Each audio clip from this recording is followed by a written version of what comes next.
할렐루야. 지난 한 주간 동안도 잘 지내셨나요? 하나님께서 영적 대승리의 기쁨을 주시고 믿음으로 전진하게 해주심을 감사합니다. 하나님께서 원하신 하나님의 사랑과 능력 안에서 거룩한 영적 전쟁으로 승리의 기쁨을 누리게 해주심을 감사합니다. 날마다 하나님의 거룩한 영적 전쟁으로 승리의 기쁨을 누리시길 주님의 이름으로 축원합니다. 우리는 현재 하나님께 속한 거룩한 자녀입니다. 하나님께 속한 거룩한 전쟁 가운데 우리가 영적 전쟁을 하며 살아가고 있다는 것입니다.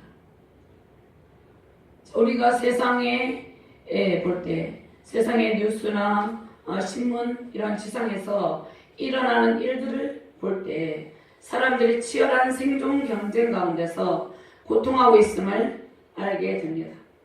하나님을 알지 못하는 사람들은 인생의 고통의 현장에서 정말 말할 수 없는 생존 경쟁 가운데 때로는 치열하게 싸우기도 하고 때로는 피를 흘리며 죽어가기도 합니다. 삶의 방향을 정하지 못하고 어찌할 바를 알지 못하고 있는 것입니다.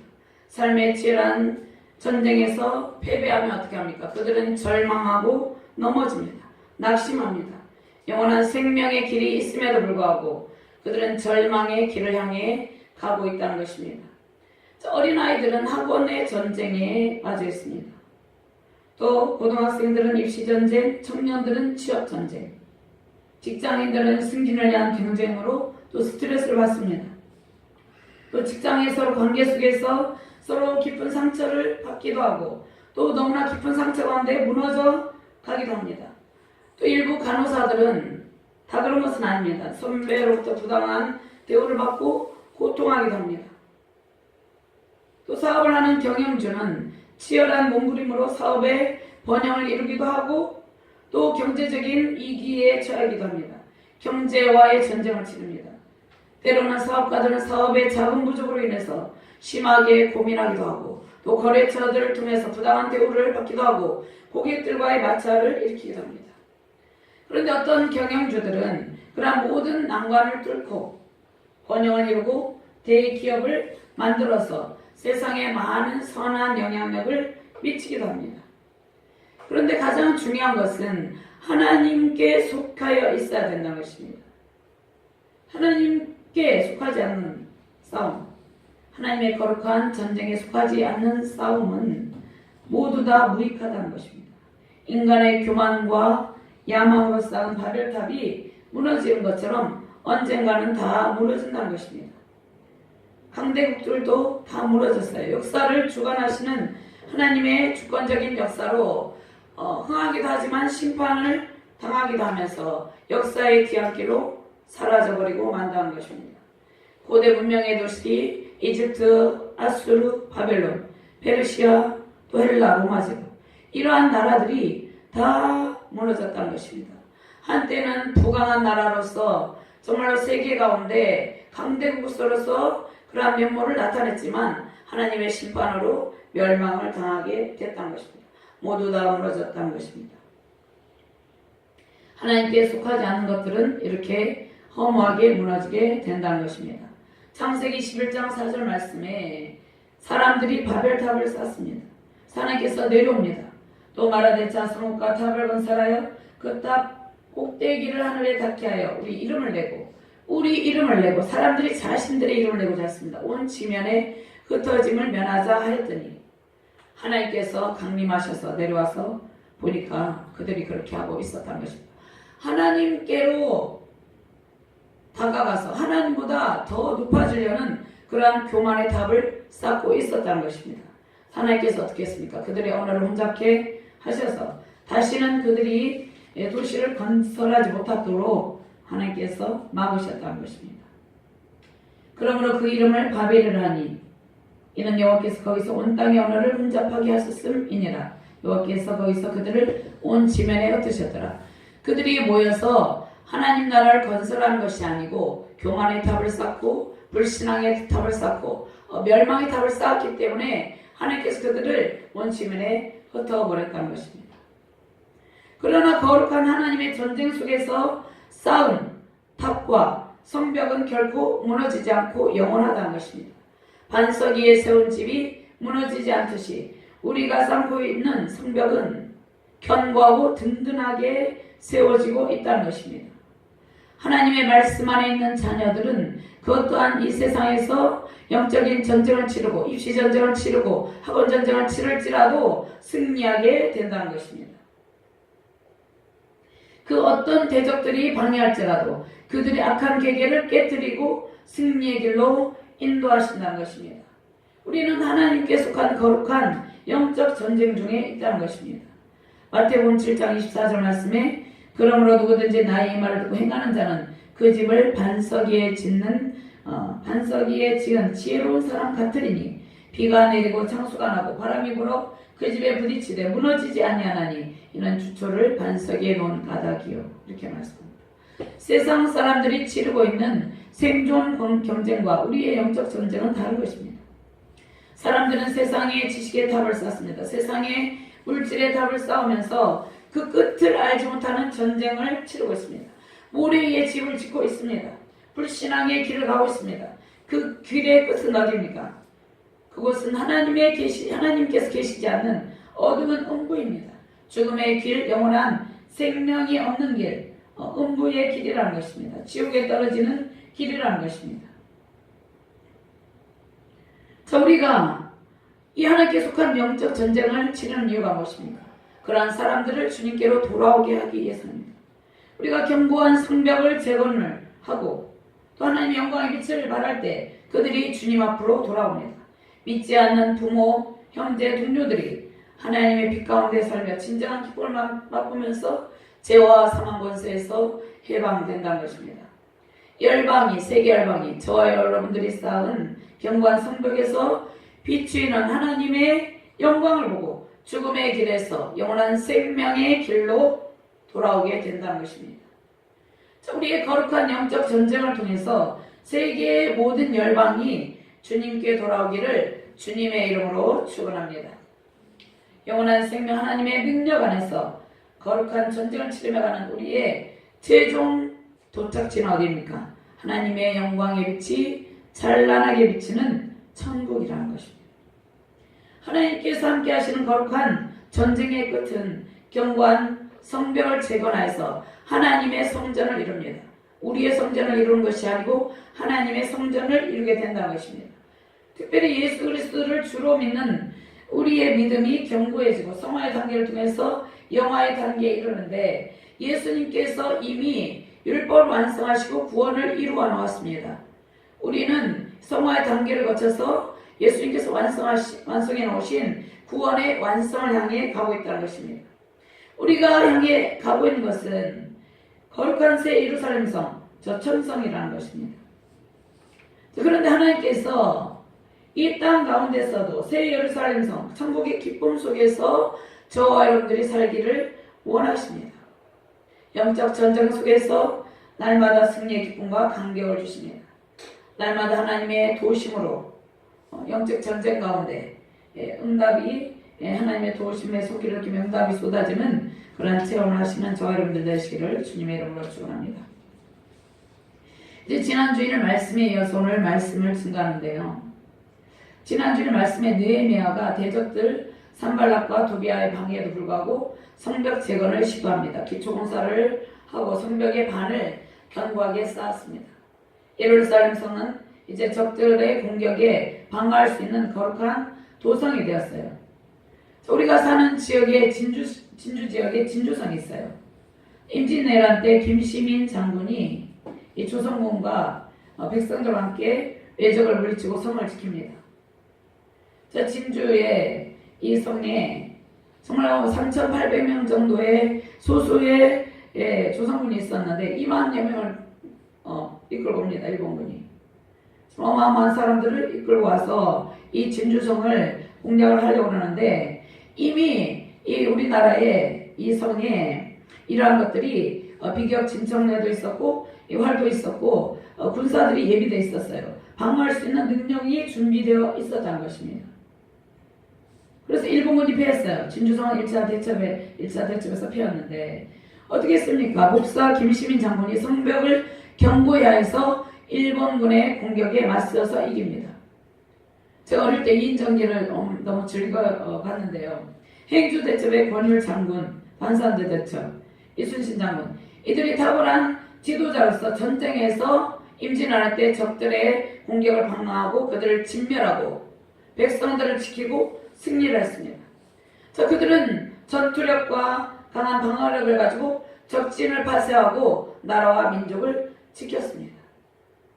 우리가 견고한 성벽을 쌓는 이유가 무엇입니까? 대적들의 공격을 방해하고 영적 전투력을 가지고 영적 전쟁에서 승리하기 위해서입니다. 영적 방어벽을 견고하게 쌓는 성도가 지혜로운 성도입니다. 성벽을 쌓다가 중단하면 하나님의 온전하신 뜻 안에서 살기가 어렵습니다. 산발락과 도비아는 자신들의 방해에도 불구하고 이스라엘 백성들이 더욱 힘을 내서 성벽 두르기를 마치자 심히 분노합니다. 예루살렘을 공격하려는 이제 그들이 군사적인 힘을 힘입어서 군사적으로 그들을 공격해서 예루살렘 성을 회파하고 초토화시키려고 전략을 세웁니다. 그런데 탁월한 영적 지도자 느헤미야는 그들의 군사적 위협에 대해서 지혜로운 대처를 합니다. 대적의 군사적 위협에 대해서 느헤미야가 대처를 하는데요. 이 예루살렘 성이 이 전쟁의 위협을 받는데 어떻게 합니까? 사람들이 낙심하여서 일을 할 수 없다고 생각합니다. 이제 전쟁의 위협 가운데 사람들이 낙심하여서 성벽을 높이 쌓는 것을 완공하는 것을 중단하려고 생각하고 있다는 것입니다. 그런데 느헤미야가 귀족들과 관리들과 백성들을 격려하면서 용기를 줍니다. 전쟁에 등하신 하나님께서 대적의 음모를 헛되게 하십니다. 느헤미야는 귀족들과 관리들과 백성을 격려하고 용기를 주고 이제 사람들이 이 용기를 얻어서 성벽 재건 공사를 진행합니다. 예루살렘 도성을 사수하게 된다는 것입니다. 첫 번째로 대적의 군사적 위협에 느헤미야가 대처를 했는데 그 지혜로운 대처 방안이 무엇입니까? 기도하고 행동하는 신앙이었다는 것입니다. 영적인 파수꾼을 세웠다는 것입니다. 저와 여러분들이 영적인 파수꾼을 세워서 대적의 공격에 대비하는 신앙의 태도를 취하는 것이 중요합니다.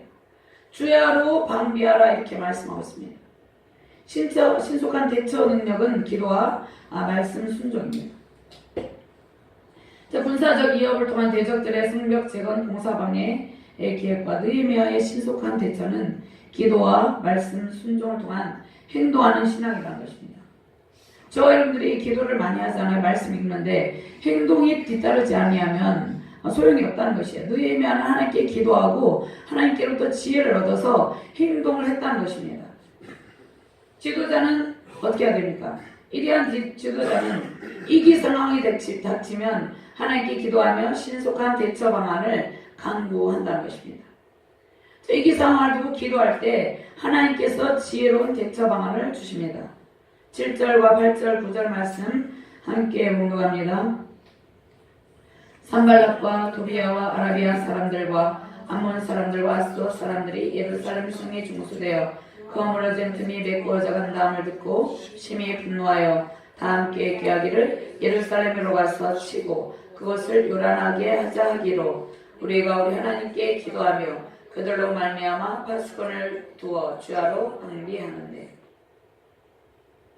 산발락과 도비아와 아라비아 사람들, 암몬 사람들, 아스돗 사람들이 예루살렘 성에 중수되어서 이제 그 허물어진 틈이 메꾸어져 간다는 것을 듣고 심히 분노했습니다.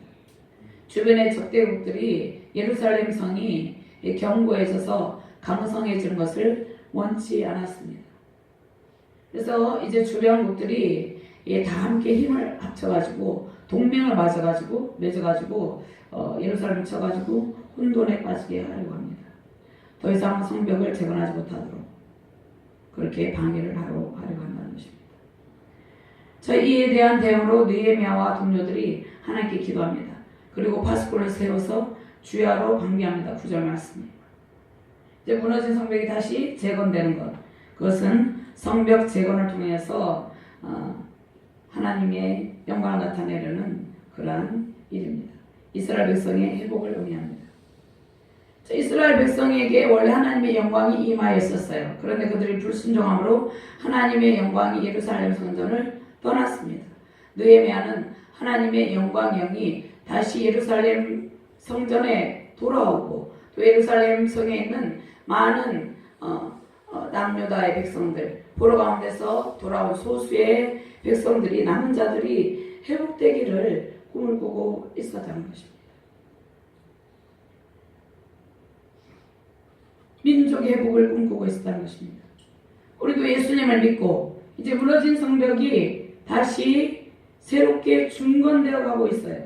우리 안에 있는 모든 허물어진 그러한 것들이 보수되어서 새롭게 성벽이 완성될 때 하나님께서 저와 여러분들 통해서 이 땅 가운데 하나님 나라를 힘있게 건설하고 하나님 나라를 이루신다는 것입니다. 무너진 것이 보수되어서 성벽 재건공사 완성됨으로 세상에 하나님의 영광의 빛이 저와 여러분들 통해서 반사되게 된다는 것입니다. 대적의 방해에 지혜로운 지도자들이 임하는 백성들을 이루합니다. 낙심하지 않도록 이렇게 세웁니다. 그래서 예루살렘 성읍에서 성벽이 활발하게 지어져 가고 성벽이 이제 성벽 공사가 진행이 되게 하니까 주변의 대적들이 자신들의 의도와는 다르게 더욱더 열심히 성벽 쌓기를 하니까 분노한다는 것입니다. 그래서 이를 저지하려는 계획을 세워요. 유다는 사면이 적들에게 둘러싸여 있었습니다. 북쪽에는 산발랏이 있었고 동쪽에는 암몬 족속 도비아가 있었습니다. 남쪽에는 게셈과 아라비아 사람들, 서쪽에는 블레셋, 성읍 아스돗이 있었습니다. 그래서 사방으로 우겨싸여 있었어요. 이들이 유다 백성을 끊임없이 괴롭히고 하나님의 거룩한 백성답게 살지 못하도록 영적으로 공격하고 정신적으로 공격하고 물리적인 방해 공작을 합니다. 성벽을 쌓지 못하도록 방해 공작을 펼칩니다. 우리나라와 같아요. 우리나라도 주변의 대적들에 의해서 끊임없이 공격을 당해왔습니다. 일본과 또 중국의 오랑캐들 끊임없이 우리나라가 공격을 당해왔어요. 우리도 마찬가지예요. 신앙의 길을 갈 때 대적들이 우리를 끊임없이 방해를 한다는 것입니다. 그런데 하나님께서 우리를 지켜주세요. 고린도서 4장 8절 9절 말씀에 우리가 사방으로 우겨싸움을 당하여도 쌓이지 아니하며 답답한 일을 당하여도 낙심하지 아니하며 박해를 받아도 버림받지 아니하며 거꾸로 엎드림을 당하여도 도망하지 아니하며 하나님께서 저와 여러분들을 지켜주시고 세워주신다는 것입니다. 우리는 연약합니다. 하나님의 능력만이 저와 여러분들을 지키고 이 나라 민족을 지켜주십니다. 삶의 위기 때마다 하나님의 도우심을 구하며 승리하시는 저와 여러분 되시기를 주님의 이름으로 축원합니다. 자, 예루살렘 성벽 재건공사가 시작되었는데 그 진행이 순조롭게 이루어지기 힘들었습니다. 산발랏과 도비아를 비롯한 대적들의 방해가 극심했어요. 자, 이들은 이스라엘 백성들이 성벽 재건을 이제 하려고 결의를 하니까 이 일이 페르시아를 배반한 일이다 이렇게 하면서 협박을 합니다. 그들이 그럼에도 불구하고 성벽 재건을 하자 온갖 조롱하는 말과 독설로 그들의 사기를 꺾어놓으려고 했어요. 그렇지만 탁월한 느헤미야 지도력 아래에 성벽 공사가 계속 진행이 됩니다. 이제 대적들은 군사적인 방법을 통해서 이제 성벽 공사를 하지 못하도록 방해를 하려고 하는데 어떻게 합니까? 기습 공격을 하려고 합니다. 기습 공격을 가해서 혼란을 주고자 합니다. 자, 이 소식을 들은 백성들이 성벽 재건 공사에 대한 열정이 식어졌어요. 사기가 꺾였어요. 완전히. 성벽 재건 공사가 중단될 이 길을 막게 됩니다. 그리고 남유다 기환민들은 예루살렘 성벽 재건 사업에 지친 상황이에요. 그들이 포로 생활 가운데 있었고 정말 그들의 삶이 너무나 피폐한 가운데 있었어요. 황폐한 가운데 있었어요. 연약한 가운데 있었다는 것입니다. 그들 자체가 회복되어야 될 성벽 자체라고 볼 수 있습니다. 자, 우리의 무너진 마음, 망가진 가정, 경제, 사업, 국가적인 고통이 있습니다. 취업난, 경제적인 손실 등으로 낙심한 주의 백성들이 있어요. 그들이 재건돼야 될 예루살렘 성벽 그 자체라는 것입니다. 또 전쟁으로 폐허가 나라들이 있어요. 난민들이 있어요. 그 아픔의 현장이 무너진 예루살렘 성벽입니다. 다시금 회복의 영이 임하셔서 모든 무너진 성벽이 재건되기를 간절히 소망합니다. 가버나움이란 영화 속의 주인공 자인의 모습을 통해서 우리는 인간의 죄악으로 인해서 무너진 성벽을 보게 됩니다. 그 무너진 성벽 속에서 황폐된 가운데서 고통하는 인간의 모습을 보게 됩니다. 그런데 우리는 어떻게 합니까? 그러한 무너진 곳에서 정말 회복으로 영적 대반전을 꿈꾸는 하나님의 비전을 발견합니다. 진정한 지도자는 하나님의 마음을 품은 그러한 지도자입니다. 무너진 황폐한 성읍에서 고통하는 백성들을 향한 긍휼함과 애통함으로 기도하는 지도자입니다. 예수님께서 어떻게 하셨습니까? 죄와 사망 가운데 무너진 인간의 고통을 보고 예수님께서 너무나 마음이 아팠어요. 절규하면서 기도했다는 것이에요. 죄와 사망 가운데서 피 흘리며 죽어가는 그 인류의 비참함을 보고 예수님께서 절규하면서 기도했어요. 인간의 고통을 보고 예수님께서 기도하셨는데 그 흐르는 땀방울이 핏방울 같이 되도록 간절히 기도하셨습니다. 누가복음 22장 42절 말씀에 이르시되 아버지여 만일 아버지의 뜻이거든 이 잔을 내게서 옮기시옵소서. 그러나 내 원대로 마시옵고 아버지의 원대로 되기를 원하나이다 하시니 천사가 하늘로부터 예수께 나타나 힘을 더하더라. 예수께서 힘쓰고 애써 더 간절히 기도하시니 땀이 땅에 떨어지는 핏방울같이 되더라. 예수님은 예수님 자신의 고통 때문에 기도한 것이 아니에요. 저와 여러분들이 죄와 사망 가운데서 비참한 고통을 겪는 그것을 너무나 마음 아파했다는 것입니다. 온 인류가 죄와 사망의 권세 아래서 정말 멸망의 길로 달려가는 그 멸망의 길은 어디입니까? 영원한 지옥이잖아요. 영원한 지옥이 형벌이 기다리고 있는 그곳으로 가는 그것을 보고 너무나 예수님께서 간절함으로 애통함으로 절규하면서 기도했어요. 십자가상에서 어떻게 하십니까? 예수님께서 나의 하나님 나의 어찌하여 나를 버리셨나이까 엘리 엘리 라마 사박다니 이렇게 절규하시면서 저와 여러분들에서 중보하셨다는 것입니다. 구원을 완성하셨어요. 무너진 저와 여러분들의 성벽 재건을 위해서 겟세마네 동산에서 기도로 준비하시고 십자가를 치셨어요. 우리 주님께서 물과 피를 다 흘리시고 사흘 만에 성전을 일으키십니다. 이 십자가 복음으로 회복된 성벽 재건과 하나님의 백성들이 회복을 이루게 되는 것입니다. 이 십자가 복음으로 하나님의 백성들의 영적 회복이 이루어지게 된 것입니다. 십자가 복음을 깨닫는 성도는 영원히 무너지지 않는 견고한 성벽을 쌓으며 구원의 완성에 이르게 됩니다. 느헤미야는 이러한 위기 상황 속에서 하나님께 다시금 기도합니다. 하나님께 거룩한 성벽을 쌓는 일에 하나님의 도우심이 절실하게 필요하기 때문입니다. 인간의 그 어떤 힘과 노력으로 능력으로 하나님 나라를 건설하는 것이 아닙니다. 가장 탁월한 영적 지도자는 끊임없이 하나님의 도우심에 그 문제를 의탁합니다. 백성들의 사기가 저하되자 느헤미야는 먼저 하나님께 기도하고 그들을 위로하고 격려합니다. 학교의 선생님들은 어떻게 해야 됩니까? 학생들이 위기에 처할 때, 정말 낙심하고 지쳐있을 때, 학업에 지쳐있을 때 그들을 위로하고 격려하고 권면해서 일으켜 세워야 합니다. 제가 중학교 3학년 때 가정에 경제적인 큰 위기가 찾아왔어요. 그때 제가 학업을 포기하고 중단하려고 했어요. 낙심해 있었어요. 제가 독하게 해서 공부를 하려고 학업을 일단 중단하려고 했는데 저희 담임 선생님이 저를 위로해 주시고 저를 늘 불러서 위로해 주시고 편지를 또 여러 번 써서 저에게 주시면서 끝까지 학업을 포기하지 않도록 지혜롭게 일으켜 주셨습니다. 그 선생님 이름이 정태김 선생님인데 제가 늘 기억하고 있어요. 학교에서는 교사 학생들을 지도합니다. 가정에서는 부모가 아이들을 지도합니다. 나라의 이정자들은 나라를 경영을 합니다. 그런데 학생들이 또 아이들이 백성들의 힘을 잃고 낙심하였을 때, 지쳐 있을 때 어떡합니까? 그들을 위로하고 일으켜 세워야 된다는 것입니다. 경제적인 위기 상황에 오면 백성들은 힘을 잃고 넘어지며 쓰러집니다. 백성들이 전쟁의 위협에 백성들이 불안하면서 요동합니다. 우리나라도 끊임없이 전쟁의 위협 가운데 있잖아요. 분단의 아픔 가운데 있잖아요. 그러면 위협할 때마다 어떻게 해요? 백성들이 요동합니다. 불안해합니다. 그럴 때마다 지도자의 위치에 있는 사람들은 백성들에게 용기를 주고 소망을 주고 일으켜 세우면서 함께 전진해야 된다는 것입니다. 가장 지혜로운 지도자는 하나님을 의지하며 하나님께 힘을 얻고 지혜를 얻는 지도자입니다.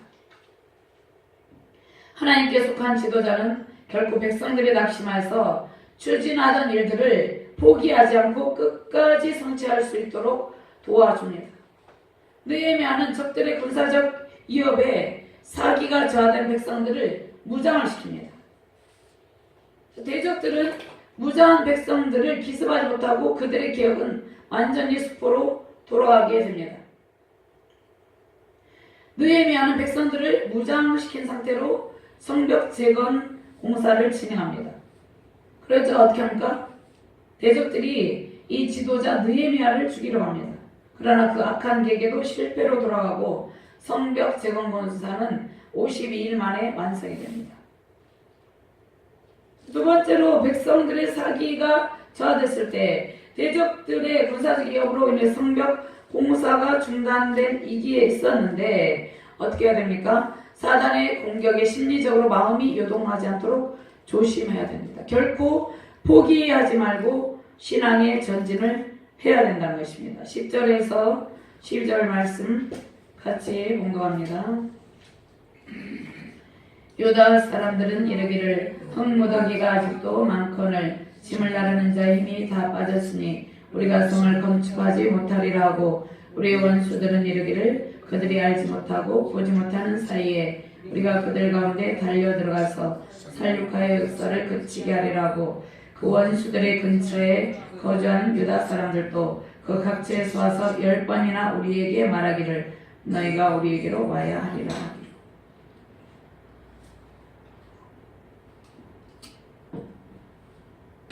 진주성 대첩에서 김시민 장군은 어떻게 했어요? 2만여 명의 군사를 동원해 공격하는 외적의 위협에 결코 굴하지 않고 적은 인원으로 6일 만에 예전적으로 진주성을 지켰어요. 자, 우리는 대적들의 세력이 아무리 커볼지라도 심리적으로 위축되어서는 안 된다는 것입니다. 대적들의 위협에 우리의 마음이 요동하는 것을 통해서 우리를 무너뜨리려 하는 것이 사단의 전략입니다. 사단이 심리적으로 위축하게 합니다. 눈에 보이는 군사력을 통해서 우리를 공격하라 할지라도 우리는 전쟁에 능하신 전능하신 하나님의 손에 붙들려 있어야 된다는 것입니다. 전쟁에 능하신 전능하신 하나님의 손에 붙들려 있으면 우리는 그 어떠한 대적의 공격에도 두렵지 않다는 것입니다. 전쟁은 여호와께 속한 것인즉 하나님께서 모든 대적들을 우리 손에 넘겨서 그 대적들이 패하게 하신다는 것입니다. 영적 전쟁의 승패는 대적의 숫자가 많고 적음에 달리는 것이 아닙니다. 하나님의 거룩한 성전에 우리의 승패가 있는 것입니다. 우리의 마음이 하나님께 속하여 있을 때 우리는 사단의 그 어떤 공격도 무력화시키고 영적 대승리를 거두게 된다는 것입니다. 블레셋과의 전투에서 블레셋 사람이 이스라엘 군대를 모욕합니다. 이것은 이스라엘을 모욕하는 것은 이스라엘의 하나님을 모욕하는 일입니다. 하나님을 모욕하는 블레셋 사람에게 다윗이 선포합니다. 사무엘상 17장 47절 말씀에 또 여호와의 구원하심이 칼과 창에 있지 아니함을 이 무리에게 알게 하리라. 전쟁은 여호와께 속한 것인지 그가 너희를 우리 손에 넘기시리라. 하나님께 속한 우리를 사단이 공격하고 모욕하는 것은 곧 하나님을 모욕하고 공격하는 것입니다. 산발락과 도비아의 땅에 성벽을 쌓는 사람들을 향해서 빈정댔어요. 사기를 저하시킵니다. 성벽을 쌓던 사람들 완전히 의욕을 상실하고 탈취하는 놀라요. 대적들이 어떻게 합니까? 예루살렘 성을 이제 기습적으로 공격해서 쑥대밭을 만들려고 호시탐탐 기회를 엿보여요. 그 원수들의 군사적 침략 계획이 기습적으로 몰래 공격하여서 그들을 죽이고 성벽 어떻게 하면 궁극적으로는 성벽 재건 공사를 중단하게 하는 것입니다. 적들과 가까이 살고 있는 유다 백성들은 그들의 침략 계획을 알게 돼요. 그러니까 두려워하는 거죠. 적들이 와서 사방으로 포위하고 있고 또 어떻게 하면 그들이 적들의 공격에 가까우니까 예루살렘 성을 쫓기 떠나라고 이렇게 합니다. 기습적으로 예루살렘 성을 공격하여서 숫대밭을 만들려고 했지만 그 계획이 수포로 돌아가는데 자 이것은 느헤미야가 영적 분별력을 가지고 주야로 깨어 기도하면서 사단의 전략에 대비하여서 이러한 결과가 온 것입니다. 그럼 저와 여러분들이 영적 분별력을 가지고 주야로 깨어서 기도하면서 사단이 우리를 공격하려 하잖아요. 그런 전략에 대비해야 된다는 것입니다. 근데 사단의 전략을 알게 하신 분은 하나님이에요. 우리가 기도의 자리, 말씀의 자리에 나갈 때 사단이 우리를 어떻게 공격하려 하는지 그 사단의 전략을 알 수가 있다는 것입니다. 사단이 어떻게 공격하려고 하는지 그걸 알아야지 방어를 할 수 있잖아요. 준비를 할 수 있잖아요. 영적 방어력과 전투력을 가지고 그 어떤 원수의 공격에도 넘어지지 않는 그러한 준비를 해야 된다는 것입니다. 그러한 신앙의 태도가 저 여러분들에게 필요하다는 것입니다. 사단의 공격에서 우리 자신과 우리 가정, 사업과 교회를 지켜주시는 분은 전쟁에 능하신 전능하신 하나님이십니다.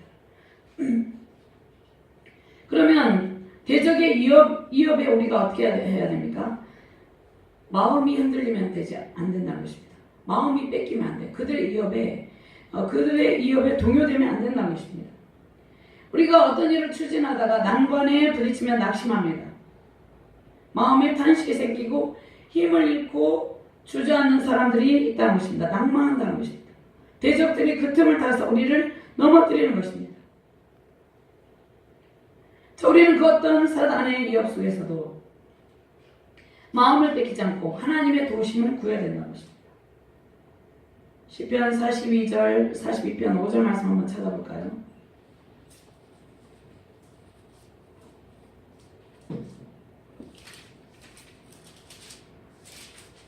시편 42편 5절 말씀입니다. 다 함께 봉독합니다. 내 영혼아 내가 어찌하여 낙심하며 어찌하여 내 속에서 불안해하는가. 너는 하나님께 소망을 두라. 그가 나타나 도우심으로 말미암아 내가 여전히 찬송하리로다. 아멘. 12절에서 대적들과 유다 주변에 사는 사람들이 10번이나 찾아옵니다. 성벽 재건 공사를 중단하고 자신들을 도와줄 것을 요청합니다. 자, 그들이 왜 그렇게 합니까? 하나님 나라 건설을 방해하기 위해서 그렇게 한다는 것입니다. 하나님의 성벽을 재건하지 못하도록 중단하도록 그렇게 한다는 것입니다. 자, 우리는 신앙의 길에서 지혜로운 판단을 해야 할 때가 많이 있어요. 가까운 주변 사람들을 통해서 우리의 신앙의 길이 방해를 받기도 합니다. 우리의 사역